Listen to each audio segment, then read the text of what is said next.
Aboriginal children don't attend preschools as non-Aboriginal children, so they don't have that early childhood beginning. I mean, it's improving and it's getting really good now, but one of the things we wanted to address is some of those kids that aren't getting to preschool, and how can we support them and their families to get the child ready for big school, basically. And I suppose we started thinking about, well, what about developing some resources that would help the families at home to work with their child to build on their literacy skills.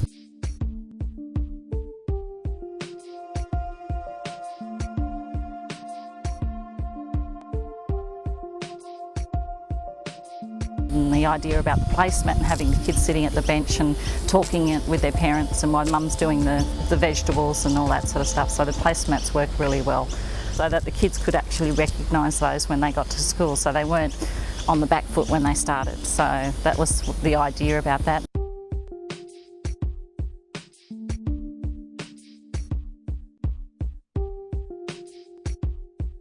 Even parents can do it too. We had to get an adult to do it the very first time, and it was funny because they had a go and sort of got one of the alphabet a little bit mixed up, but that was good. But the kids can do it and they find it really easy to do.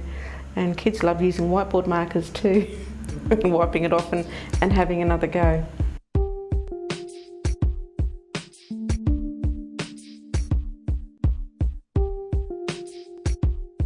And just with my own children, we always used to sit at the table with their own placemats, and then just thought this would be absolutely wonderful, having it with an Aboriginal perspective as well. Some words had already been used in the community. So there were some songs with some of the language already in their songs, and that's why we used the same words, so it's carry it out over the whole Central Coast. The strengths, I think, the strengths for the Aboriginal Child, Youth and Family Strategy were the strengths around the community and what they could offer in particular projects and the ideas that they came up. I think that was and also the strength of the people that were involved in the project as well, and their ideas. And I wanted people from different areas on the Central Coast as well. I'm a Gamilaroi Aboriginal woman from Koori, northwest New South Wales, and I've lived in Darkinjung country for over 40 years now. I am a Wiradjuri woman. I've lived on the Central Coast for most of my life. I think one of the challenges was narrowing down the artists to support us with the work we had. So we thought of other artists, but we needed somebody from here to do the artwork. Because I'm not from this area, but I've been brought up on this Darkinjung land. It was just, yeah, that was just really good for me, that using somebody else's language on their land made it really wonderful for me, wonderful experience.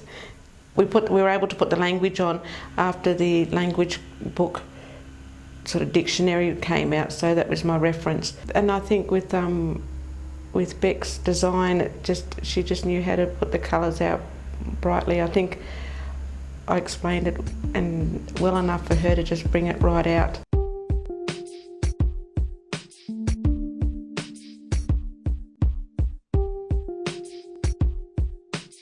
They're going out to all the childcare centres on the Central Coast, and any people that are working with children up to 5, so supported play groups. It's about connecting the community, like especially the Aboriginal community, with the whole community. I think that's one of the most important things I think we've been able to do on the Central Coast. So I'd love for them to go in every other community and to enhance different areas' languages for young children. Their Aboriginal language, I think, would be wonderful. Oh, everyone says they're wonderful, absolutely wonderful.